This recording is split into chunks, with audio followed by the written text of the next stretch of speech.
veterans, young men and young women who served in World War I. 17 of them died. What they did was a tree for each who served was their motto. For $25 donation, you got to plant a tree for one of the veterans. It didn't matter who it was for, it was a fundraiser for the veterans. So when you walk through this park here, these trees date back to 1919. There were 427 of these that were planted. They are beginning to die. They're 100 years old now, so that's why you do see the little ones and that grass spot behind you, which is one. And actually that grass spot, 8 months ago, I'm walking through the park and I see a town truck who's cutting that tree down. They don't know who I am, but I say to them, look, very historic tree, would you mind cutting me a couple of slices of it? So when you get back to the museum, you're going to see a great, it's almost 3 feet in diameter, big, thick slice of that tree that I would love to have maybe the middle school begin to count the rings and develop some Nutley history with, you know, pinpoints along the way. So we've got a piece of that tree in the museum. You'll see that a little later.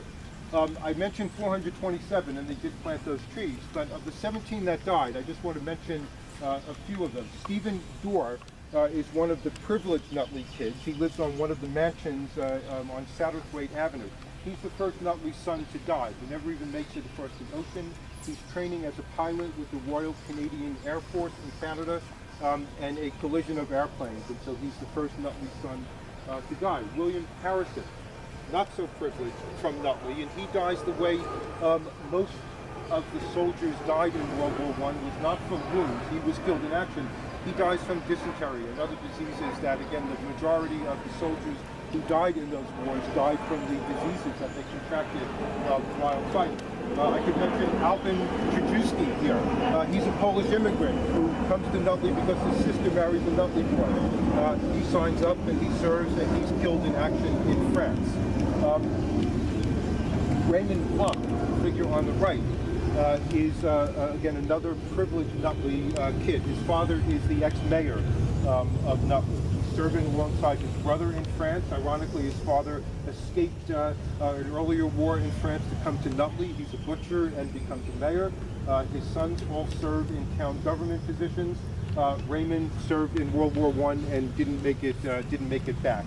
His remains were buried in France. There is the bridge that we crossed over to get here, and I should have thought about pointing this out to you. There is a memorial stone. So if you were to go back to Memorial Parkway underneath the trestle on Passaic Avenue, you would see this relatively new casting of the names of the 17 who died. But if you were to cross the little bridge over there, that bridge came down when there was, in the 90s, when there was one of the bad storms here that took Greeland Avenue Bridge out.